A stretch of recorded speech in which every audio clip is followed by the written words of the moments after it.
That's what God wants us to do. We need to keep our eyes open and be a student of those that God brings into our lives. So let's say you've got a kid who's in sports or athletics or whatever, and you get the opportunity to talk to parents.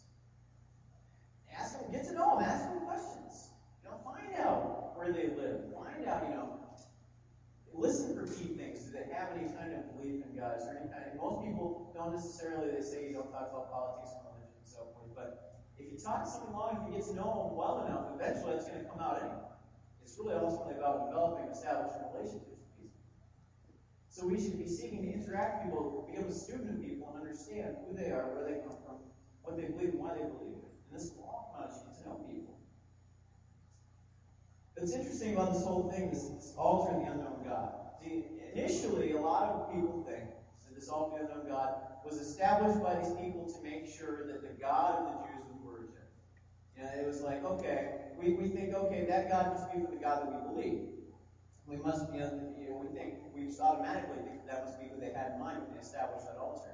What many people don't know is the background, the cultural background behind the idea of the altar of the unknown God was this.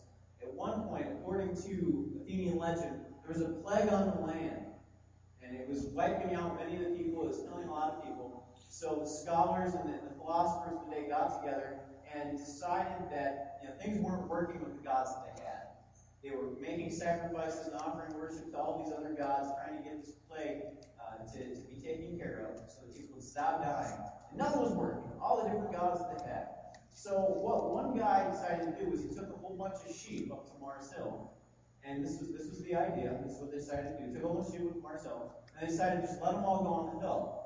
And wherever the sheep stopped on the hill, that's where they sacrificed the animals, so they slaughtered the animal, and they built an altar right there and established that to the unknown God.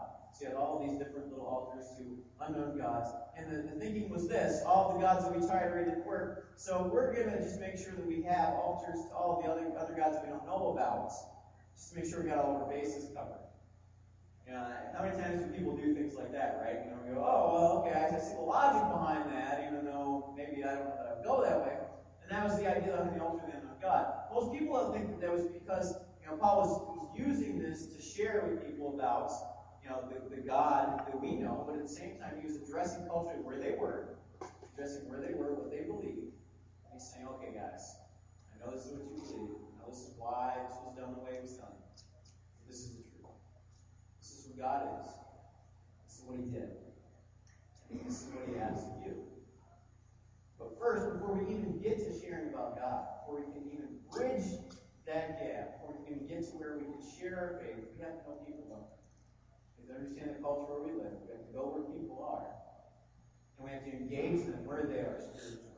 And get to know where they came from, why they believe what they believe, so that we can then help them get to where they need to be. There was a man who, for the LA Times, wrote a book a couple of years back. He was invited to go on the show, The Colbert Report. For those of you familiar with The Colbert Report, time on those of you who aren't. Colbert Report is like a political satire show on Comedy Central. The guy on the right, Stephen Colbert, pretends to be a conservative political pundit, and he has people on his show who write books and things so that he can interview them and more or less kind of poke fun at and make light of a little bit of what they do when they write these books. So the guy on the left is a writer for the LA Times, and when he was offered the opportunity after he wrote his book to go on the show, he was pretty scared. He said, I don't know if I want to do this. I don't know if they're going to take my book seriously. He really believed in his work. He was really apprehensive about sharing the message of his book with Stephen Colbert because he didn't really want to face the ridicule on national television. So he talked to a bunch of friends and so forth and shared, I don't really know if I want to do this. I really, really want this book to be taken seriously. I just don't think that's going to happen. But ultimately he decided to do it, decided to go on the show. He found out the experience wasn't as bad as he thought. And one of his friends shared with him this. He was concerned about selling out what he believed in order to go on the show, in order to sell books. He had a friend who wrote to him. She sent him an email afterwards. She said, it's really a sneak attack. These comedians help us reach so many people who otherwise would never have stopped to consider our work. You didn't sell out because you didn't change your message. You just went where the people were. And we have that same fear a lot of times, don't we? We're out in the community during the week. We're engaged in different activities with different people. I just don't know if I want to share my faith because, is that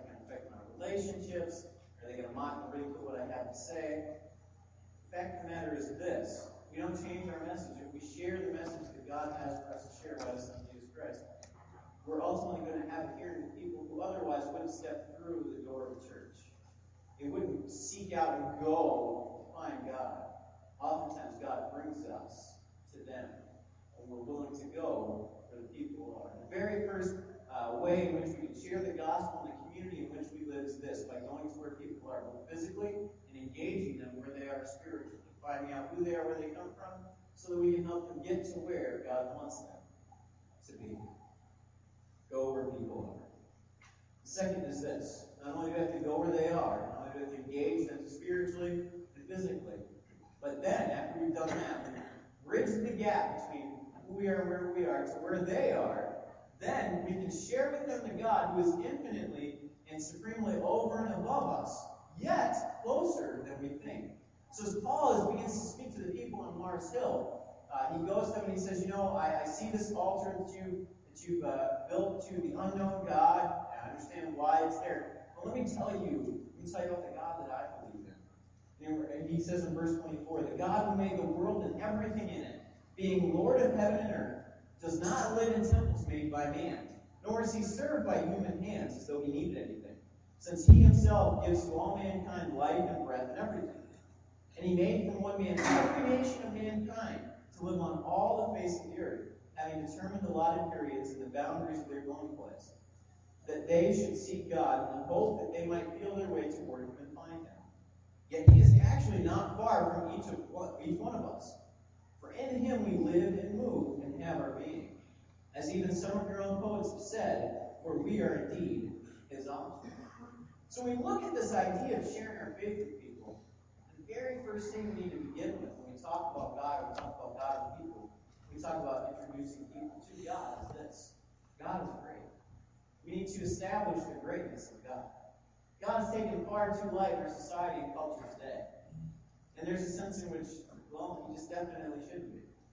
I mean, in order for people to come to believe in God and see the value of God in a relationship with him in their lives, they need to realize how great he is and what he's done.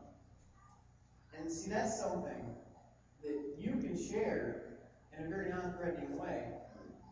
If you establish, this is what when you're talking to people, you say, you know what? I understand you're struggling here. I've been struggling in this as well myself. But God's really worked through this in my life, and he's worked on me, he's changed me, because God is great. I know he created me. I believe that he's controlled my life, and God made it all. And he keeps everything going every day. And we see Paul talking with the men here about that. And whoever's listening at Mars Hill. He talks about a God who doesn't live in temples built by man. So you get this mindset sometimes that the Jewish people believe that God only lived in the temple in Jerusalem. But you see here Paul saying, no, God is beyond all of that. And even Solomon talks about that in the Old Testament. The temple was first built, and he prayed for the people. He established that God is so far over and above, he can't be contained by one building.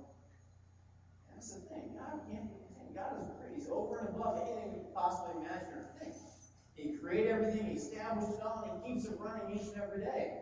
It's the reason we can keep going forward, and we live and we breathe. And he created all of mankind. He talks about creating all mankind through one man here, Adam, of course. And he breathes life into all mankind. He established boundaries and the times and all of those things. And Paul is really talking about how great God is and building up the importance of